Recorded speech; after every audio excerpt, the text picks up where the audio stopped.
Yeah.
What's up, sons? It's Blind Rod with Son of a Tech once again. I'm in a bit more of a relaxed position today just because my back's acting up on me.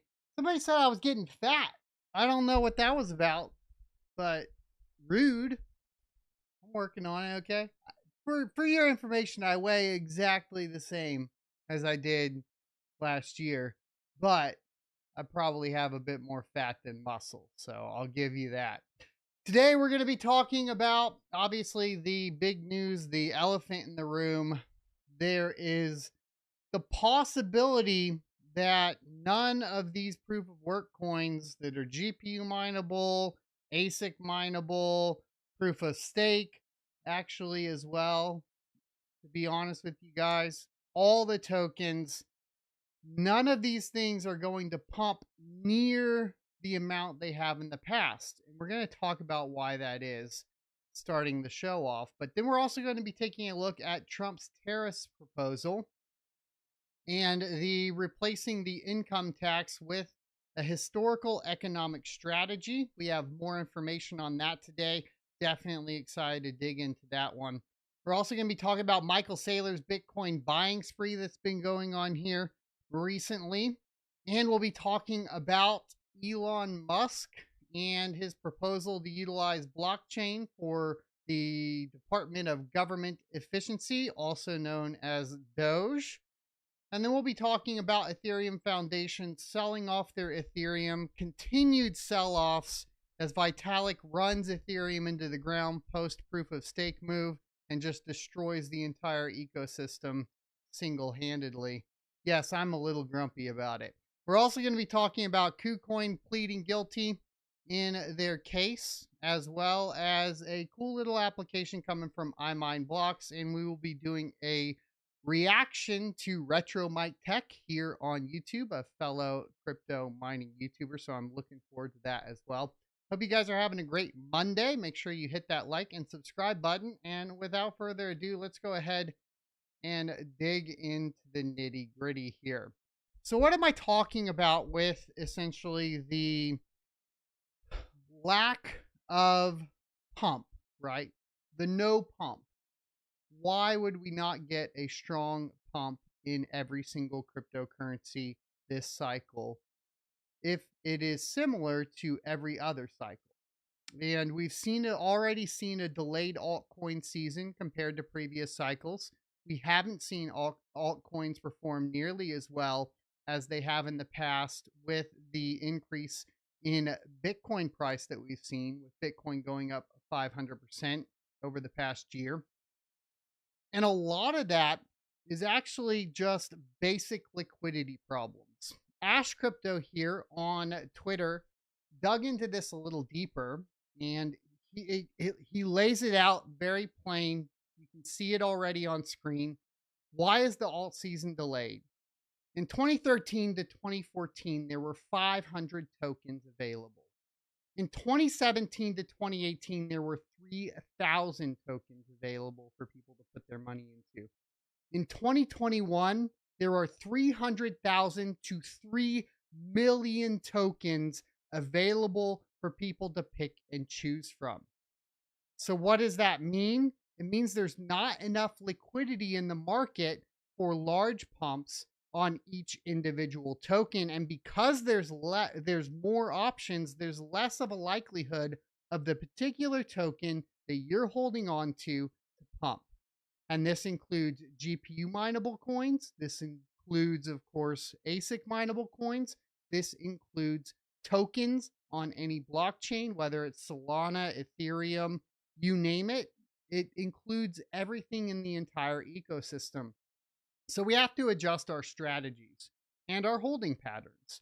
And that is really what this is going to come down to. Now, obviously, it's even more bleak if we're talking about GPU mineable coins, because if we're talking about GPU mineable coins, well, there's a lack of liquidity in the mining equipment, a lack of capital investment in the mining equipment itself, which means that there's less of an incentive for third parties or institutional money to go into that particular project. This is why a lot of people would say that ASICs will have a better chance, or ASIC mineable coins will have a better chance of sucking up some of this institutional buying, which then thereby, of course, creates that coin pricing going up. We've seen this strategy be deployed here over the past year or 2 years, few years actually at this point. I guess 4 years. It's been a long time. But we saw this applied with, of course, Caspa. We saw it applied with Alephium. And then we saw it applied with Radiant. But people are kind of getting burned out on these ASIC pump and dump coins as well. So I don't think we're going to see it as much on the ASIC front either. And it just comes down to basic mathematics. Market is diluted as fuck. Exchanges only listing memes to grab volume and grow their user base. Retail buys these memes and down 80% in a week, and then they quit. When everyone can launch a token with a click of a button, what do you expect? And when big exchanges prioritize listings of these memes rather than good projects, only people who make money is the token dev, the insiders, and exchanges. Only 1% of the buyers actually make money in these. You see the data on chain to confirm. And as you guys can see, a lot of people have been upset with my digging into the Solana blockchain. I get it. This is a proof of work channel. But we really need to understand what's going on here, because look at the volume on Solana. It's not even fucking close. Yes, I'm dropping F-bombs today, but it's not even close, guys. We're talking about base coming in a little bit below that, or I mean a lot of bit below that, right? With the Coinbase layer 2 solutions, we're seeing BSC as well coming in a little bit below that. Polygon, Optimism, Blast, Arbitrum, Ethereum. Now, Arbitrum, Optimism, those are all going to be layer 2s on top of Ethereum. You could roll all of that into Ethereum. Sure, you could make that argument. But because people are filtering their money to a layer 2, the transactions aren't happening on ETH necessarily. And so that's kind of why you end up in this position. Now, it doesn't just apply. Tokens are the biggest problem. And obviously, we can see tons of tokens coming out 24/7. However, if we look at just crypto chains, I pulled up this data as well, and it's not much better. Yes, there were a lot more chains and this is layer ones, right? This tracks the amount of layer ones in existence, number of cryptocurrencies worldwide for 2013 to 2025. You can see that we kind of like, sure, in 2018, there was about 1,600, but we've about 10x that on layer ones alone. And so, yes, tokens are the biggest problem, but it's not the only problem. So this is a wide affecting array of issues going on. And the problem, too, if you compound that with the fact that most people's first taste into cryptocurrency has been these meme tokens, right? Whether it be back in the previous cycle with things like Shiba Inu, all the way through to this cycle where we're seeing the Trump and Melania meme tokens and so on, and the fart meme tokens, all that sort of stuff. They get in with their capital, they lose 80%, they never touch crypto again because they had a bad experience, and so that liquidity is just lost to the token dev, the exchanges, and so on. And of course, those guys are going to be putting out whatever has the highest demand. So what do we take from this as far as mining strategies moving forward is really the big question. And I will be honest with you, I'm still trying to figure out how to answer that question. Because if we are, let's say, GPU miners, let's take the most difficult space right now within cryptocurrency, period. Hands down, the most difficult space to survive in right now is GPU mining. And why is that? Well, that's because there's less capital investment on the mining side of things driving those particular projects. And the thing is yes, as a GPU miner, you should want to protect your investment and mine probably to something like Bitcoin that's going to be, a lot safer to hold your cryptocurrency into. But the problem is as soon as you do that, you're taking the liquidity out of the project that you're mining to be profitable, and thereby you destroy that project's price and therefore eventually your capability of being able to be profitable with a GPU, which is what we've been seeing over the past X amount of years, right? Since the bear market began, what you see is the project is kind of gets its test net out. Maybe it's incentivized like Ironfish or QAI or ChiAI or whatever it's called. One of these incentivized test nets. Maybe it's that case, and then you get some when it gets listed. Maybe you speculative mind it. It gets a good pump up on day one, and it comes down on the chart just like a meme coin. The miners dump it onto the network, trade it out for Bitcoin, and that project never becomes profitable again. And so there's a little bit of responsibility on the miner side of things here if we pay attention to it. And miners need to figure out, I think, on the GPU side of things, which projects are we going to back and which projects are we going to push forward with our capital expenditures on equipment that we've had?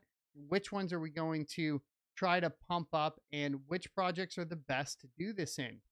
And it's pretty depressing too. I was going over, basically DeFi liquidity on a bunch of different GPU mineable projects, including Ergo. I mean, if you look at Ergo, I think, and it's pretty ridiculous. Like, they have like only 5 figures in their liquidity pools.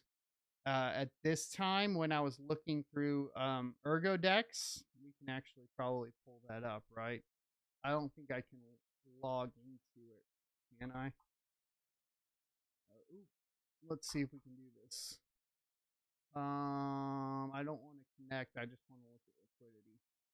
So if we look at liquidity on something like Ergo, hopefully it'll pop up here. Maybe I have to like clear out some stuff, but we'll take a look in just a second. And accept all the cookies. We'll give it all the access, even though I shouldn't, but hopefully this will pop up in just a second. What you'll notice is there's just not a lot of liquidity within here, right? It's nothing compared to a Cardano, or definitely not compared to like something like billions of dollars that you see in something like Solana or Ethereum. And really, it's going to have to get up to that point. Yes, there's millions, right? But the volume's also extremely low, even going down to hundreds of dollars for their 24-hour volume. So you might have some good TVL at 1.5 million there, but there's not a lot of liquidity in a lot of these GPU mineable DeFi solutions. And to get money into there, what do you have to do? Well, you have to have something that is attractive to retail. And that attractiveness to retail is really going to come down to ease of use. And if we're being completely honest, Solana is the easiest thing to use. And that's because of its centralized nature to a certain extent. So it'll be interesting to see where it goes from here. Obviously, I think backing projects like Ergo, like Ironfish, not just mining and dumping out for Bitcoin, would be advised if you actually give 2 shits about GPU mining right now. Obviously, you got to be able to sell to cover your power. I get it. 100%. But, at least maybe try to hold back whatever your profit was for that month or that week. Try to hold back into the projects that support your financial future, because these are, as a GPU miner, what you have to support if you want it to take off. And yeah, there's the options like Ozzy says, downsizing your farm so that you can just pay out of pocket. That's an option too. Pay a certain amount of your power bill out of pocket. Downsize your farm. These are types of things that you could do to help support these projects. Obviously, social media presence, that sort of thing is going to be extremely important as well. But right now, I think total volume locked on Ergo DeFi, which I think when I was looking through all these projects seems to be the largest for GPUs, is only at like 2.73 million, right? That's not a lot of money to go around. But what you can do also, which I've done, is you can, come in here, add liquidity to these projects, add liquidity to all of them, add a little bit of a liquidity to all of them, start using it. If you're using it more people are going to say, hey, that has a viability to it. Learn how to use ergodex.io, learn how to connect with your Nautilus wallet. I have plenty of guides up on here.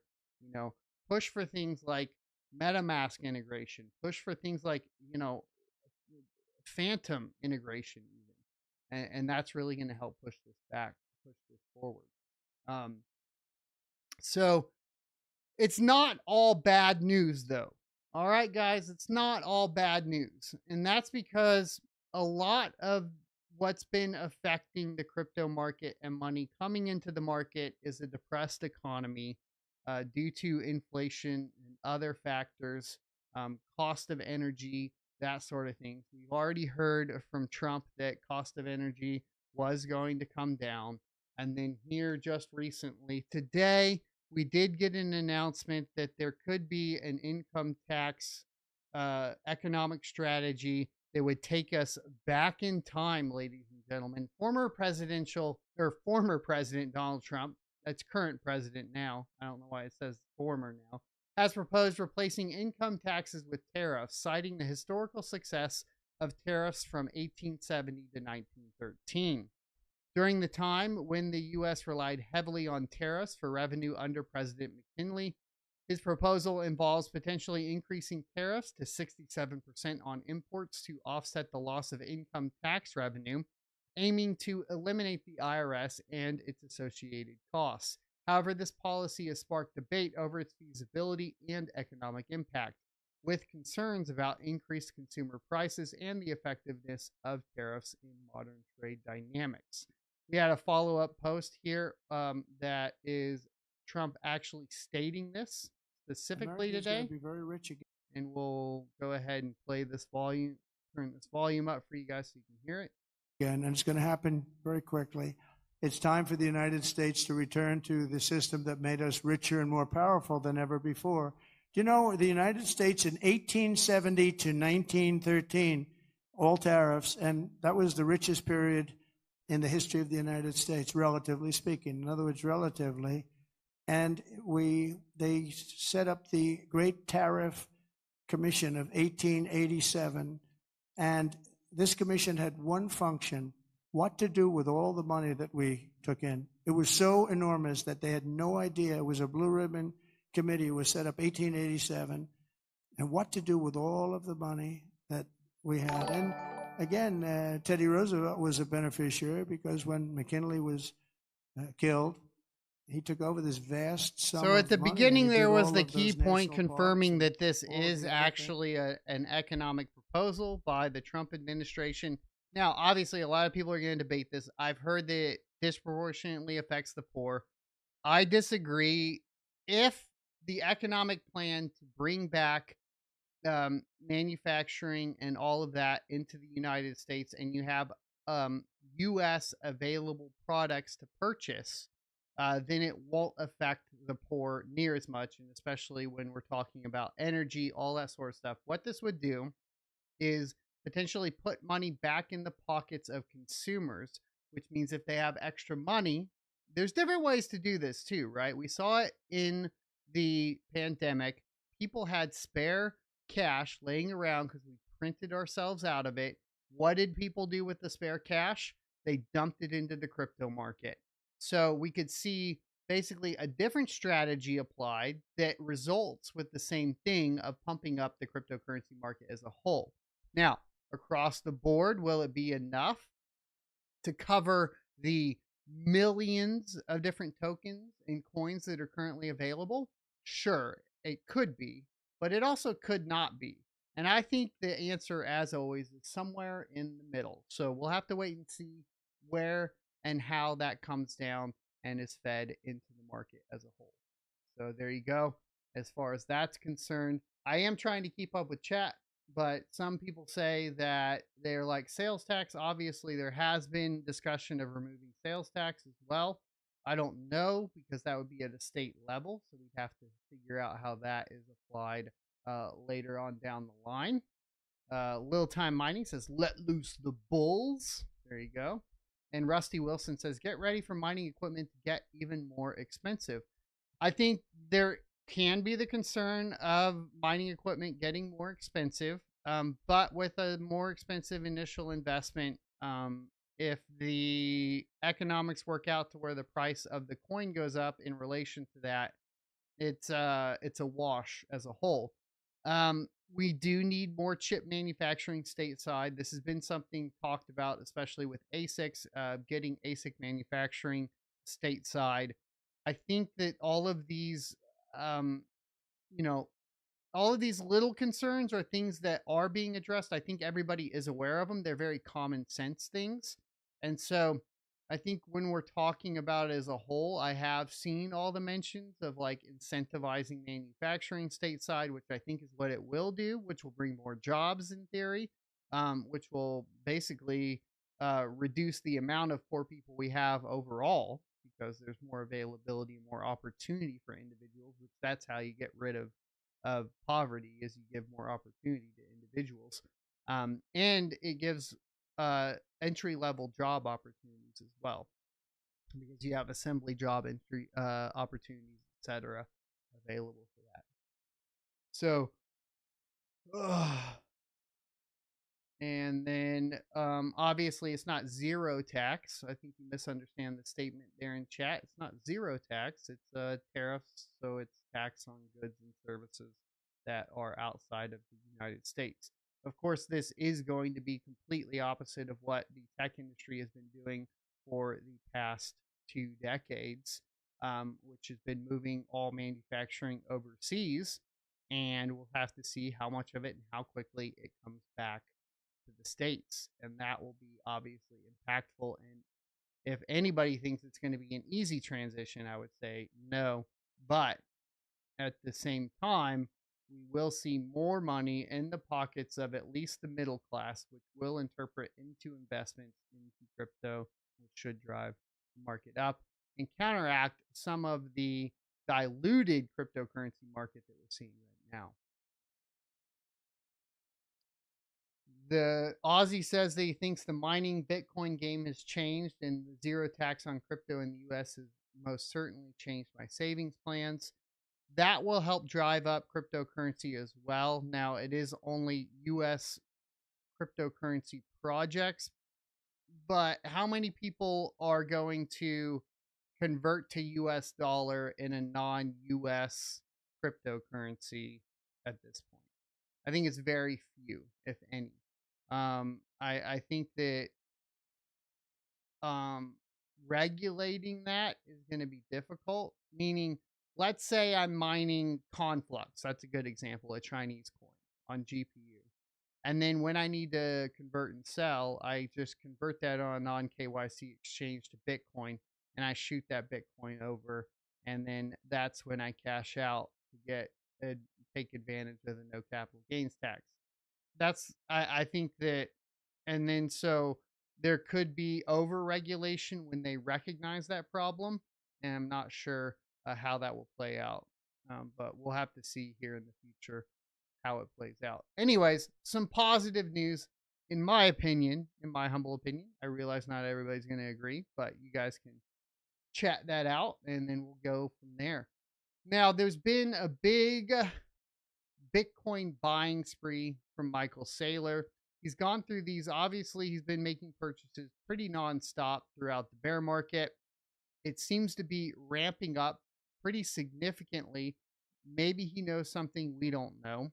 But Micheal Saylor has been posting a Bitcoin tracker for 12 consecutive weeks now, each post followed by an announcement of a Bitcoin purchase by his company. This pattern has created significant anticipation within the cryptocurrency mining or cryptocurrency community, with expectations of MicroStrategy's next Bitcoin acquisition ranging from 1.2 billion to 5 billion. These consistent investments have solidified Saylor's reputation as a key influencer in the Bitcoin market, with many in the community looking forward to the next purchase announcement. So then you would say, well, if he's making all of these purchases, why is the price of Bitcoin not going up faster And that is actually because what we have been seeing is counter selling from exchanges to drive the price of Bitcoin down so that they can basically um, balance out the amount of longs. They don't want to pay all of the longs that people have put into place. And so we've been seeing counter sell pressure from exchanges as it pertains to Bitcoin in particular, keeping the price suppressed right now. At least that's the reports I've been hearing. Another thing that we need to address is this article from the Washington Post. It'll be coming out in a video a little bit later that I have, falsely stating that MicroStrategy had a tax problem because of the capital gains on their Bitcoin. No, unrealized capital gains. I just want to make it very clear because mainstream media is trash now. Long term, or really any unrealized capital gains, long term or short term, are not taxable until they're realized. Is MicroStrategy's strategy to sell their Bitcoin and pay the taxes? Not at all. Basically, they have Bitcoin on the balance sheet, which gives them a valuation of the company for their stock shares, and they can take out all of the stock shares and mess with those and take loans out on those. Effectively, is what they end up doing, at least when we've seen what Musk has done with Tesla, as well as what we've seen Amazon do. So that's a little bit of a FUD that's been flying around mainstream media today and over the past week. I did want to address it real quickly. So, if we're looking at Michael Saylor's buying strategy ramping up now, you would assume that he is ramping it up because he is expecting Bitcoin to take off. He's also expecting some lightning, I assume, on the tax obligation for if they do need to liquidate some. MicroStrategy doesn't liquidate a lot of their Bitcoin ever or very often that I have recalled. So I don't think that's the plan. I think it's just to keep it on the balance sheet to make the company worth more over time. So that's kind of the whole wrap up of Saylor's Bitcoin buying spree. I tend to agree with him. Right now is one of the best times to get in because of where we are at in the halving cycle. We're at a pretty steady point to where, you know, you can expect over time, at least over the next year. I personally think maybe October, we should see maybe a doubling or about a doubling of the Bitcoin price if we copy previous halving cycles trends. Now, will that happen for sure? I don't know because there's a lot of external factors. Something could always blow up, sure.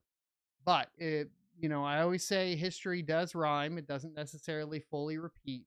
But if we look at previous cycles, we always see a 3x from the previous all-time high happening 18 months or thereabouts after the halving. And we are pretty much on pace to hit that. And so I don't think, other than the suppression of the price from exchanges kind of playing with this $100,000 range, I don't think that we'll see too many issues there. That does beg the question for everybody that's GPU mining, purchasing tokens, all that sort of thing. When can we see the next altcoin market?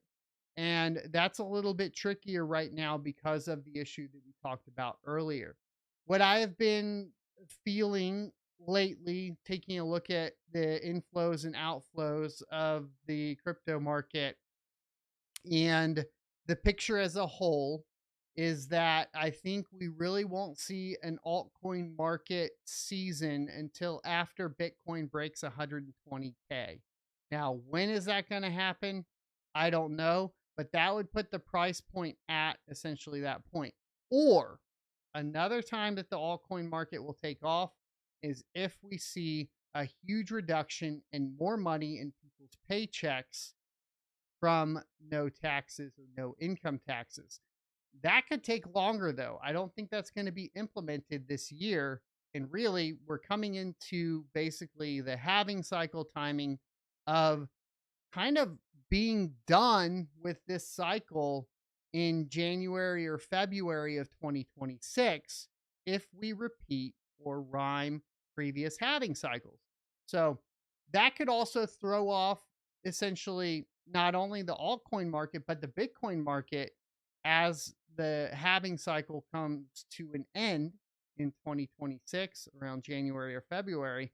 It'd be really interesting to see if it can hold itself up better than it has in the past. And that's really the bet that we're coming down to. So, when do I personally think the halving cycle goes away completely? I've talked about this before, but until you see fees on the network come to pair into parity with the block reward, I don't see us breaking out of the traditional halving cycle market. And that is because miners are dependent on the block reward to adjust their pricing. And because Bitcoin is inherently backed by the cost to mint the coin in energy, it essentially influences that. That also brings us to the other factor, which we have to take into account, is a reduction of energy costs in the United States, with a lot of the mining still being done for Bitcoin in the United States.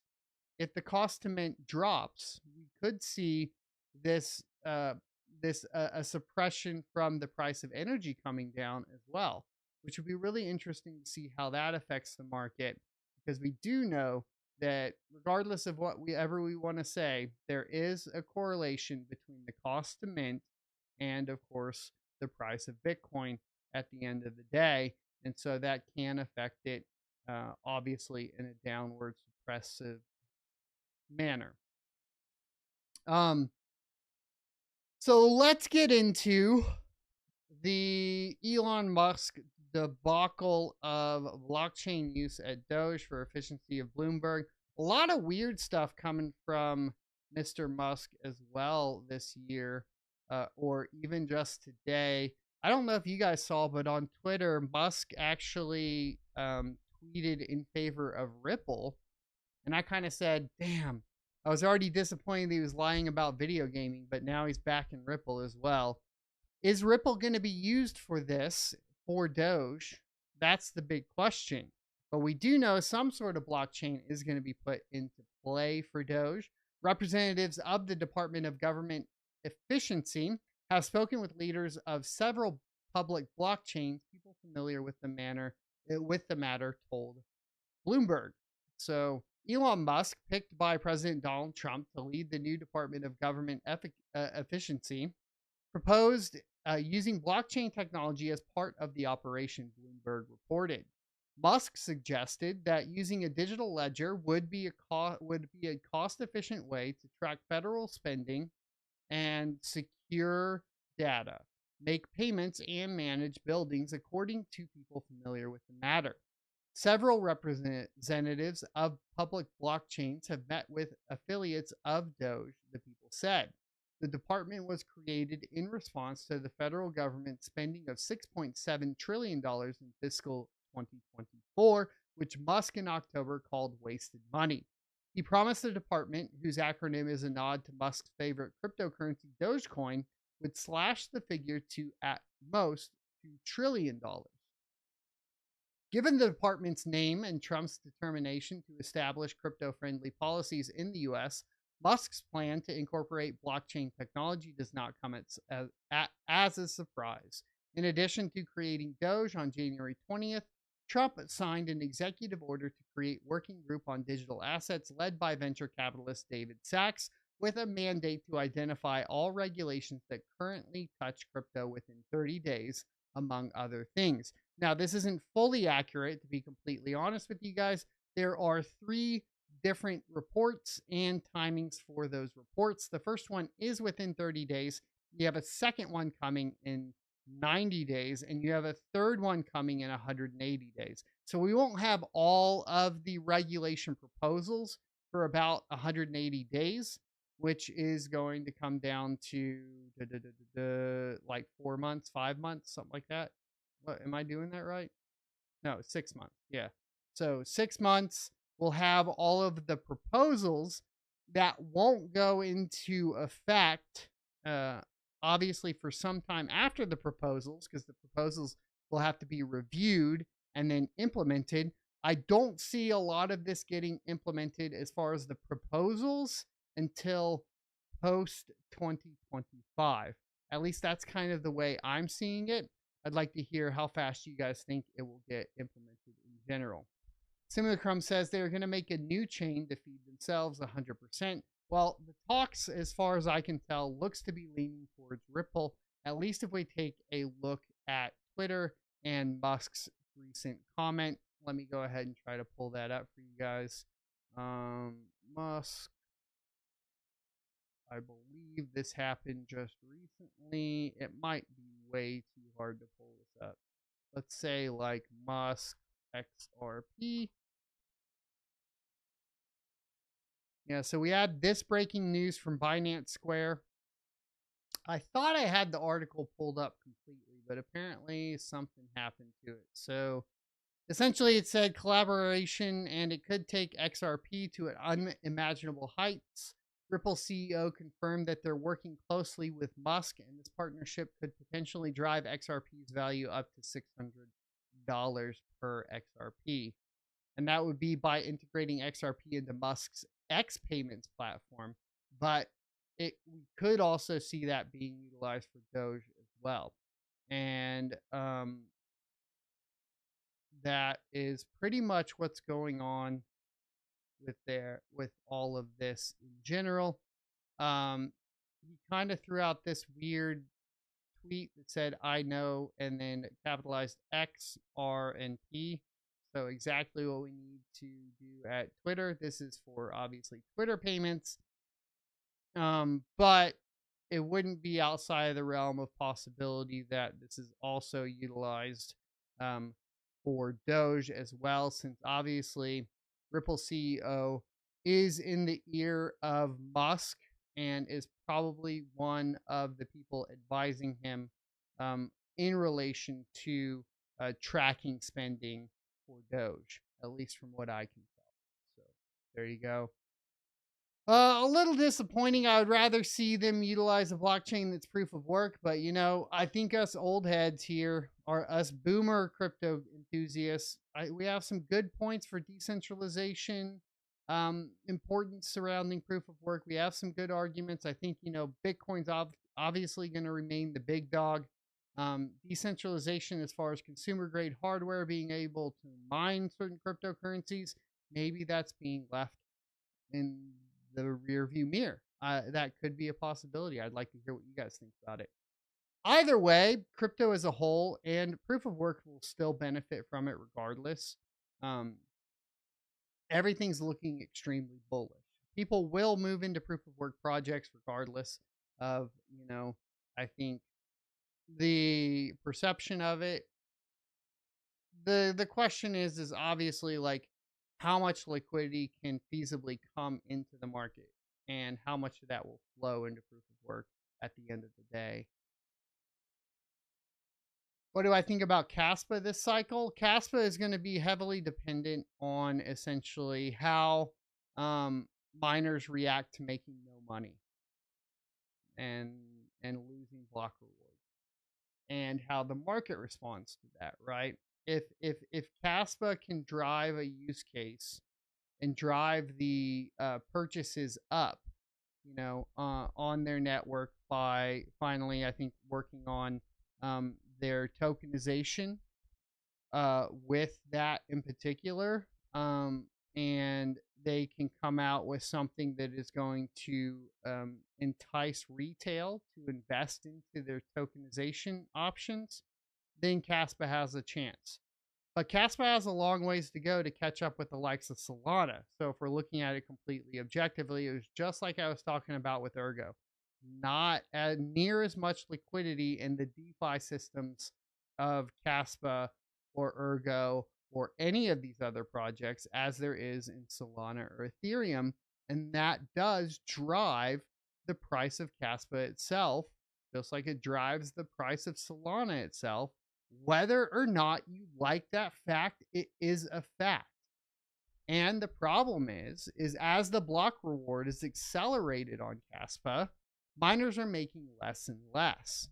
And unless there's a use case that drives the adoption of QandA up parabolically, like it has to get driven extremely quickly, miners are no longer going to have the ability to pay their power bills, and they'll turn off, and Casper will lose security. And that is what the risk they run is, especially when we run into the 2026 bear, 2027 bear. So keep all that in mind. Let's talk about Ethereum Foundation. Ethereum has been on the struggle bus for quite some time. There's a lot of infighting going on surrounding basically the Ethereum Foundation. For those not in the know, the Ethereum Foundation is a nonprofit that was set up to donate funds from Ethereum to other nonprofit organizations, just like any other pyramid scheme trying not to pay taxes does, as you would. But the problem is that we've seen Solana do a similar thing, but Solana's nonprofit form takes all of their donations and donates them to projects directly related to Solana, thereby increasing the amount of use of Solana, thereby increasing, obviously, the demand for the Solana blockchain, which is a very intelligent way to do it. Ethereum Foundation's been just donating to random shit at the end of the day. And it's gotten to the point to where people have requested that Ethereum Foundation CEO be let go. And they have tried to get other people on board. Other big things that have happened is Eric.eth also left the ETH Foundation, and that was a big hit to the community as a whole as well. Vitalik's been under fire pretty heavily. We did discuss this previously this week as far as his response to that, which was basically the egotistical remark of Ethereum is mine and I make the decisions. Okay, bud, the market makes the decisions, and the market really doesn't like what you're doing if you look at Ethereum's price compared to Bitcoin. So maybe you should pay attention to the market. Otherwise, you're going to end up like Ubisoft. If you guys don't know, Ubisoft is closing doors today because of their woke trash mindset. So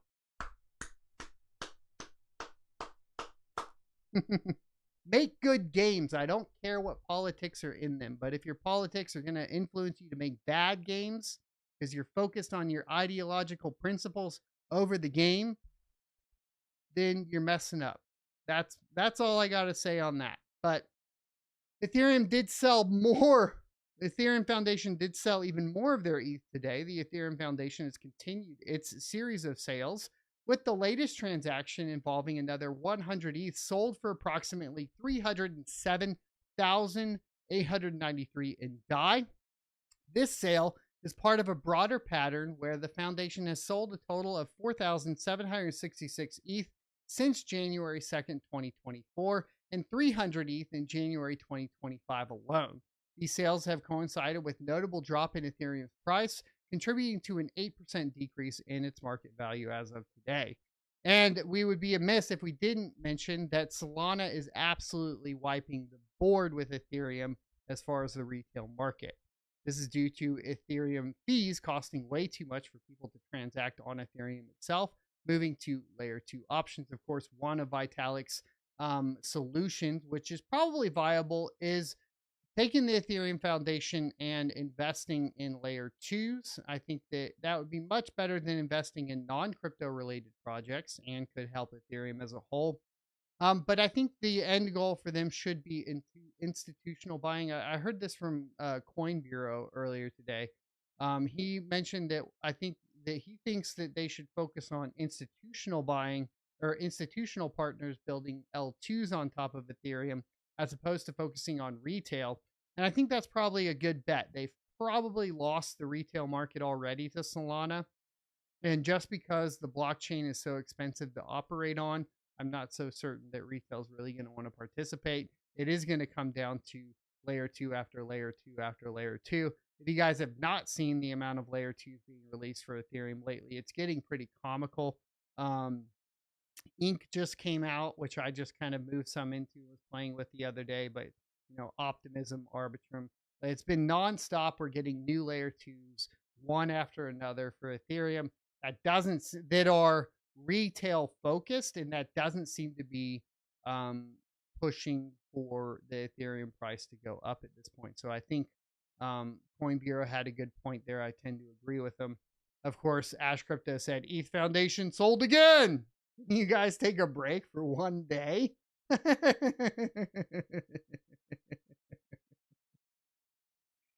Oh, as if moving to proof of stake wasn't bad enough as it were. A lot of people say that Ethereum security is better than Solana's. I think that might have been true when they were proof of work, but I think they've lost that battle or that argument. Maybe more decentralized from a node perspective. Overall, sure. I think you could say that. And from a staked perspective, just because there's more people that are invested into it. That decentralization, though, didn't come from proof of stake. That decentralization came from the years that Ethereum was proof of work. And so, if you're looking at developing a project right now, I mean, it's not a bad idea, even if you're going to move to proof of stake later on, to do your distribution method through some form of proof of work. That way you get good distribution, hopefully on consumer grade hardware. BlockX obviously went with this strategy. Problem with BlockX, obviously, elephant in the room. They really took the Ethereum approach where they were catering to GPU miners initially with the, we're going to stay ASIC resistant, blah, blah, blah. And then just rug pulling GPU miners and being like, okay, and now proof of stake only. And it's like, all right, thanks for that. That was like proof of work with GPU ASIC resistant proof of work on BlockX lasted all of what, 2-3 months. It was ridiculous. It was ridiculous. Let's go ahead and talk about KuCoin. This is a big subject right now. KuCoin is one of the largest exchanges in existence for cryptocurrency right now. Obviously, Binance being number one. It falls a little bit below, I believe, like Coinbase and Crypto.com. Maybe not Crypto.com. And it falls below MEXC. But they're in a little bit of trouble. They did admit to operating without a proper money transmission license in the U.S., resulting in a landmark legal agreement. The company has agreed to pay nearly $300 million in fines and forfeitures. Additionally, 2 of its co-founders have entered into deferred prosecution agreements with the U.S. Department of Justice, marking a significant case in cryptocurrency regulation compliance. Here is the actual article surrounding it. This is coming from justice.gov. Says the United States Attorney for the Southern District of New York announced that Penkin Global Limited, since at least September of 2019, has operated KuCoin, one of the largest cryptocurrency exchanges in the world, pled guilty today to 1 count of operating an unlicensed money transmitting business. Remember when KuCoin basically kicked everyone out from the U.S.? Well, this is why, right? KuCoin flouted U.S. anti-money laundering laws by failing to implement effective anti-money laundering AML and know your customer programs designed to prevent KuCoin from being used for money laundering and terrorist financing, failing to report suspicious transactions, and failing to register with the U.S. Department of Treasury Financial Crimes Enforcement Network, FinCEN.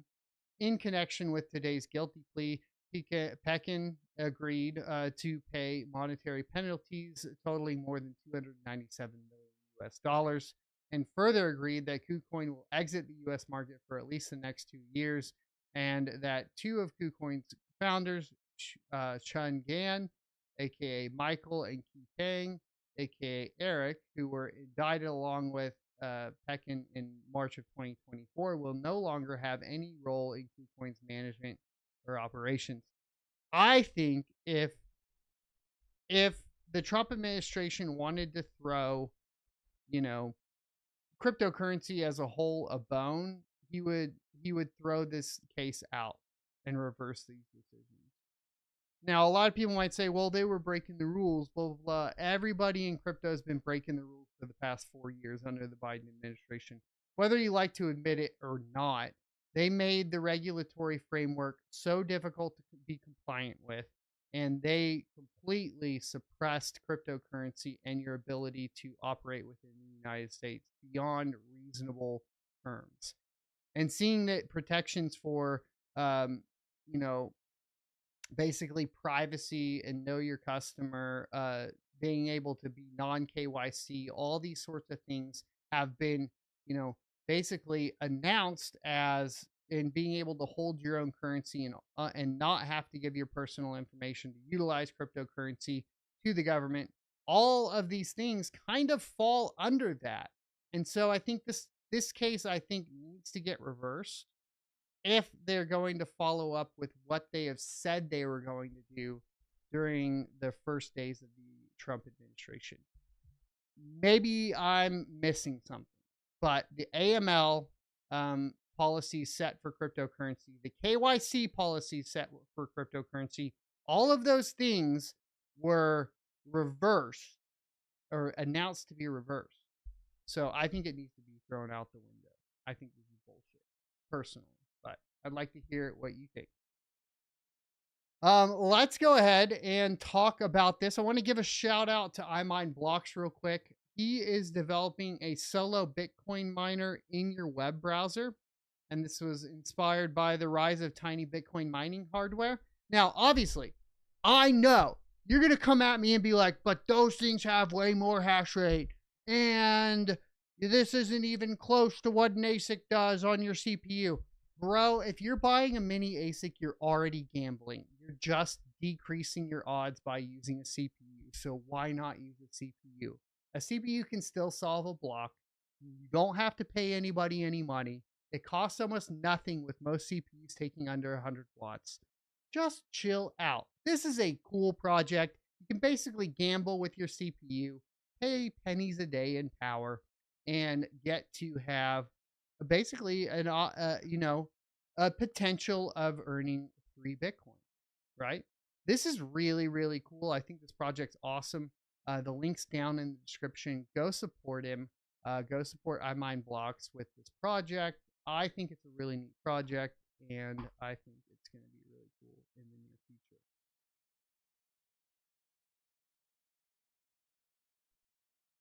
Ugh.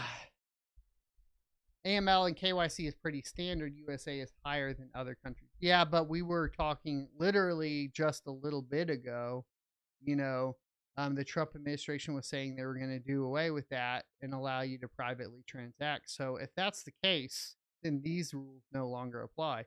Sure, it may have applied 5 years ago and last year, but not this year. Monk says, I only filed anything on my taxes this year because it was a loss. And them's the rules. Mitigate that tax, bro. All right, so I wanted to give a shout out to Retro Mike Tech and do a reaction to his video called What is the best mining profit switching platform for GPU miners? This is a question a lot of us have had for quite some time. Hopefully his testing methodology was good and we can get some insight from him today. Let's go ahead and get into it. Several videos put out on comparing profit switching platforms for mining. One's from, comparing NiceHash to Unmineable to, maybe even CryptX or F2Pool or via BTC.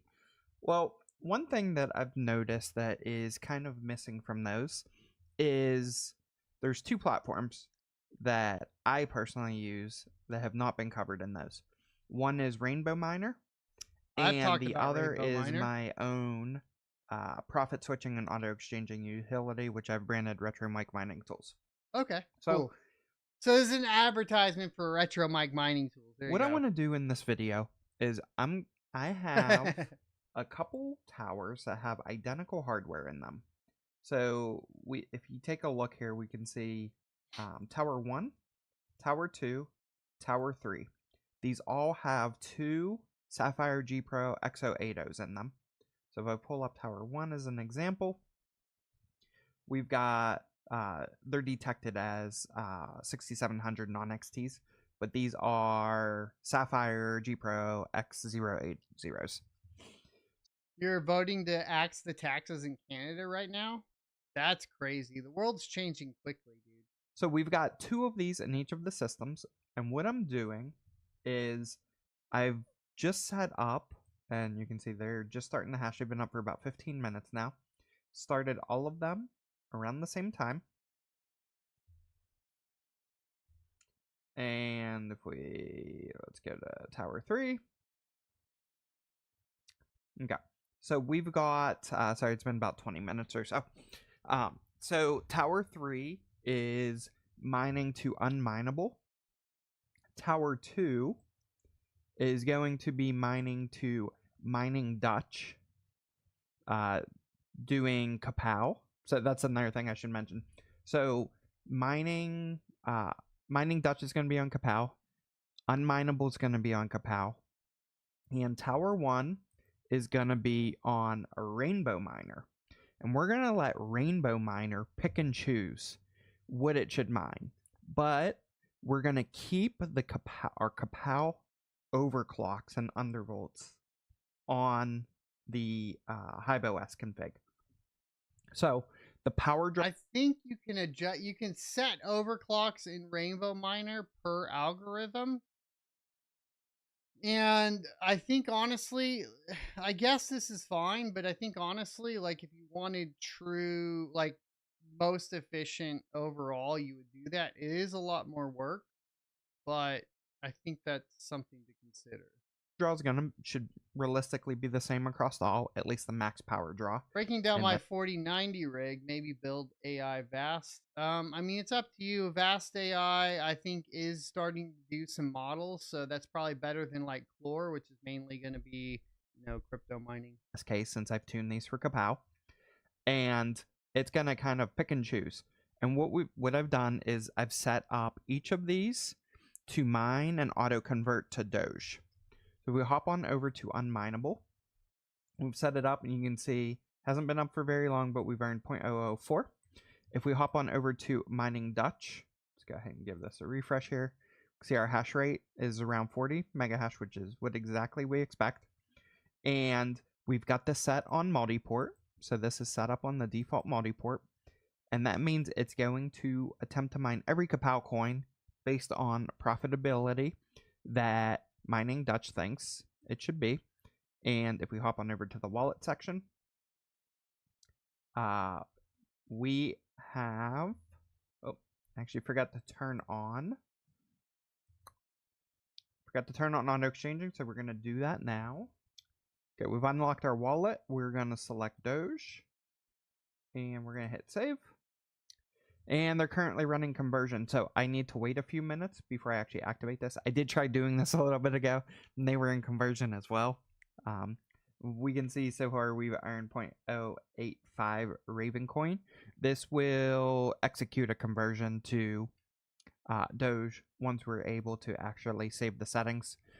Right now we can't save the settings, but we will be able to do that once the conversion period ends here shortly. And then on the Rainbow Miner side of things, you can see, let me go ahead and give this a refresh.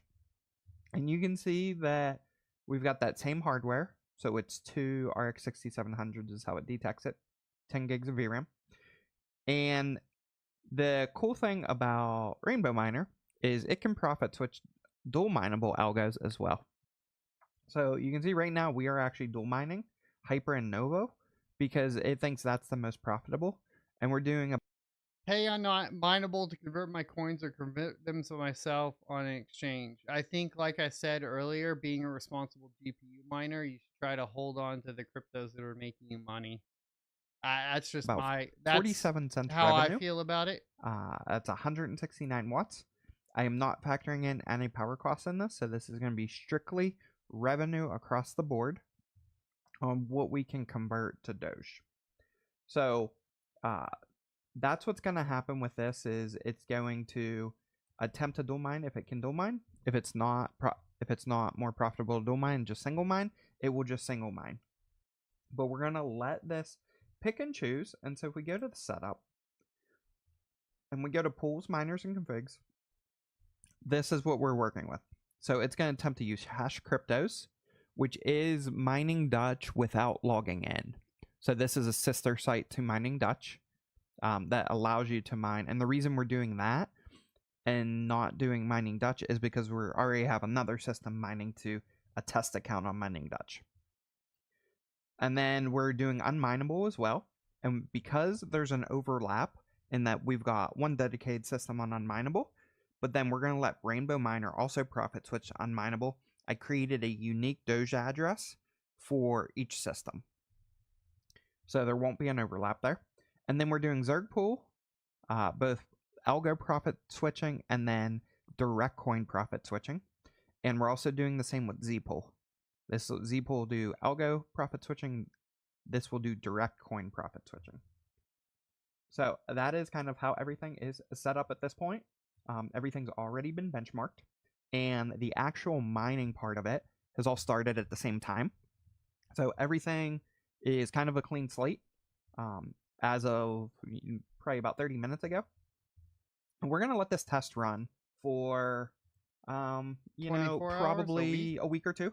Okay. And then what my plan is I want to then take the winner of this, or maybe the top two, and pit it up against my own profit switching app that I wrote. So if you're unfamiliar, I have my own profit switching app that uses HiveOS, and it uses flight sheets within HiveOS, and it leverages what to mine and some other APIs. And with this, you can essentially mine to an exchange, and then there's an auto exchanging piece of this. So if you take a look at like the Trade Ogre piece, you can mine to Trade Ogre, so he's and then this the auto exchanger can API? convert to whatever currency you want That's that is cool. stored on Trade Ogre. And then you can That's see I've also super got neat. ZegX in here. For the purposes of the test that we're going to run, we'll probably be using Trade Ogre, converting to Doge. Again, trying to keep everything kind of the same. However, I only have 3 Have you systems seen with crypto identical hardware in them. music projects So profile? the Tower No, 4 that I have, haven't. it actually has 3 XO8Os in it. So I am back, for the Latrell. purposes of equal comparison, we're going to just be doing the 3 towers at a time that have the 2 G Pros each in them. CPU mining, we are CPU mining, but if you notice, I'm mining that to Zerg with a BNB wallet address. So the CPU part of this will not be factored into this test. Those are the CPUs in each of these systems are mining something completely different, not auto-converting to Doge or anything like that. Similarly, in Rainbow Miner, I have turned off the CPU for mining. So we go to setup and go to devices. You can see the CPU is off. So we're only mining with the 2 G Pros in here. Okay. So we'll see how this test goes. And then, there's tons of platforms that you can use for profit switching. Rainbow Miner is nice because it leverages all of those. Mm-hmm. However, I'm interested to see how this test comes out. I personally have never done this test before. I've been running Rainbow Miner on some systems for probably the past year and a half, but I never really pitted it up against like my own personal profit switcher or direct to Zerg Pool or Mining Dutch or Unmineable, CryptX. I've just never done that. What I've always done is within Rainbow Miner, turning on profit switching to CryptX, to Unmineable, to all of those, because there's various coins that I can stack and accumulate in the long term, and I'm not looking at short-term comparisons between those. So a lot of times I'm mining to one pool, like CryptX is an example. When I mine to CryptX, it's just a stack BTC that at some point in the future I will withdraw. I'm not looking at any of those other currencies that they really support from a payout perspective. So I just kind of typically I leave that on, just let it accumulate when it's most profitable. It's actually right now, I think CryptX is paying the most for random X algo on a CPU basis. So, for me on some of my other systems, I've been accumulating BTC through kind of the same strategy. But for the purposes of this test, I wanted to stick with Doge because Doge has trading pairs on all major exchanges. And it's kind of the easiest one to do this test with. I know a lot of people would do BTC, but BTC can kind of be all over the board, from auto exchanging fees to tons of things. So with Doge, it's extremely consistent in what the balance of the reward That makes should be. sense. So that is why I opted to do Doge with this one. Digibyte and Dash are great, but they're also not on every exchange. Dash generally is. Digibyte isn't per se. It's not on like a lot Dash of the has popular been getting exchanges. pulled off a lot where of Doge is. exchanges too. So for those reasons, I picked Doge. We're going to run this test, and then in the next one, after we view the results, we will pit it up against my app. Now, if there's any other platforms that you would like me to evaluate and pit head to head, drop me a comment below. Let me know.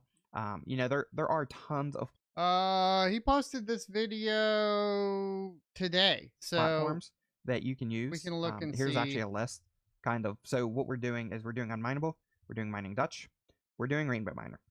I'll have My to Mining Tools is go an option. hit him up Here's some on other his options you have. You've got website, Nice or Hash. hit him up on You Twitter. could go direct to Hash Cryptos.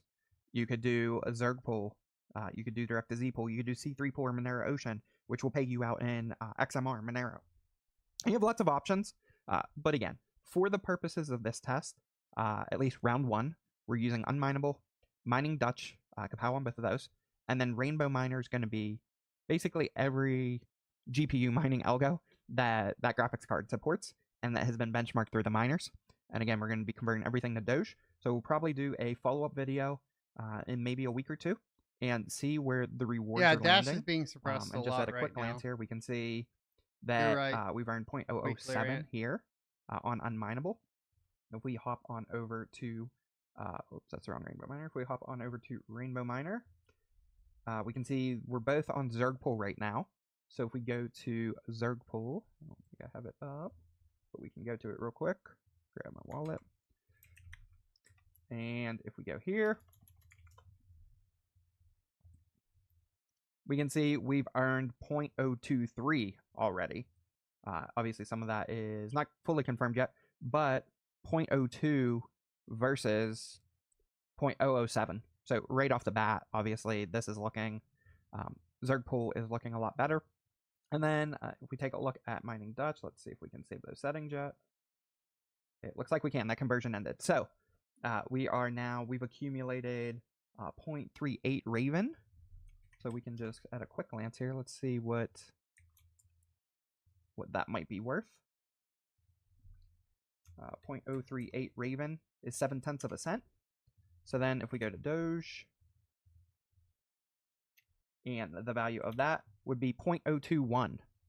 So just a quick glance, and again, this is very short term. This is only like a 20 to 30 minute test. Yeah, it'll take a little while. But what we can see is that Zerg Pool, Unmineable does, yeah. Mining Dutch was about 0.02, and Rainbow Miner, he knows that. That's was also why around 0.02. he's doing this test. So far, it looks like we're not going to double get the answer, but I thought this was really cool. Make sure you guys go give him a like on this video. Tell him I sent you. And then hopefully we'll check back, I guess, on the show in a couple weeks if he posts the results, and then we'll get the 2-week results from him. So, just doing what I can to support all the guys around in the crypto mining space.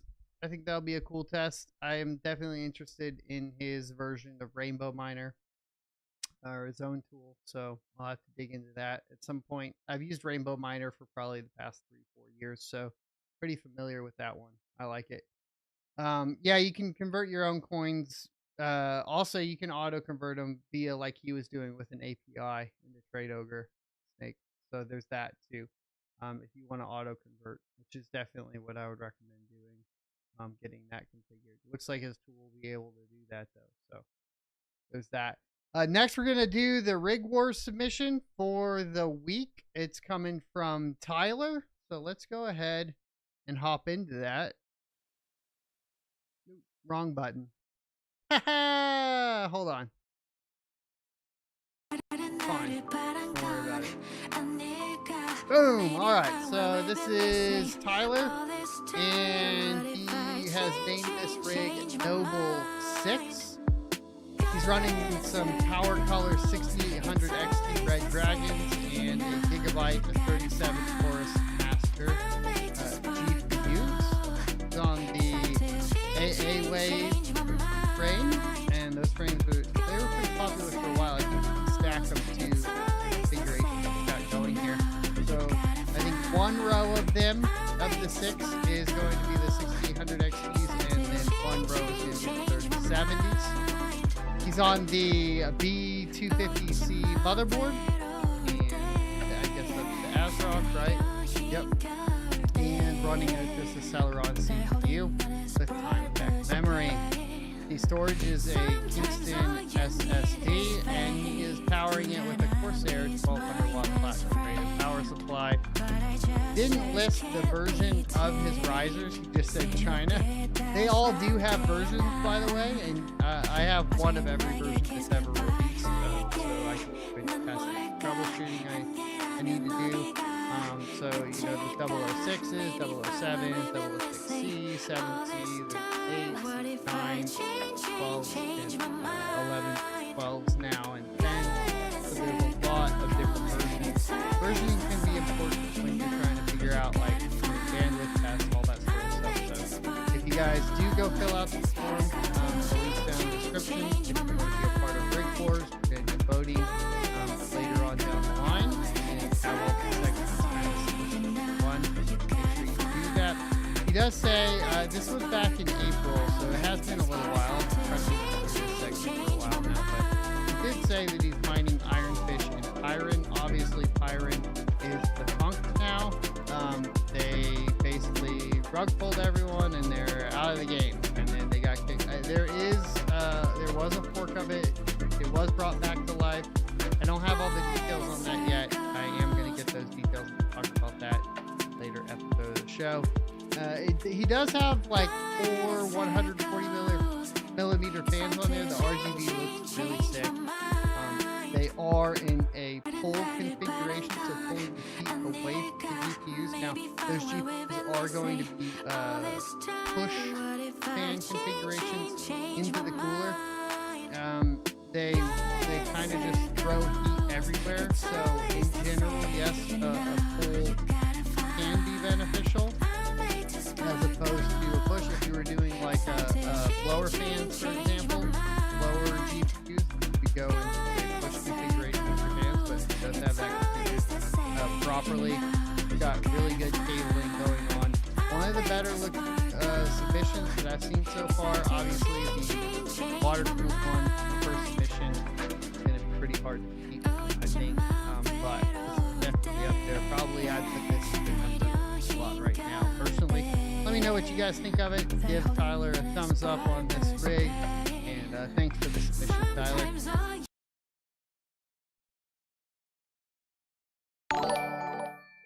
Hey, and we got a membership from Andrew Jones. Thank you for that membership. You rock, good sir.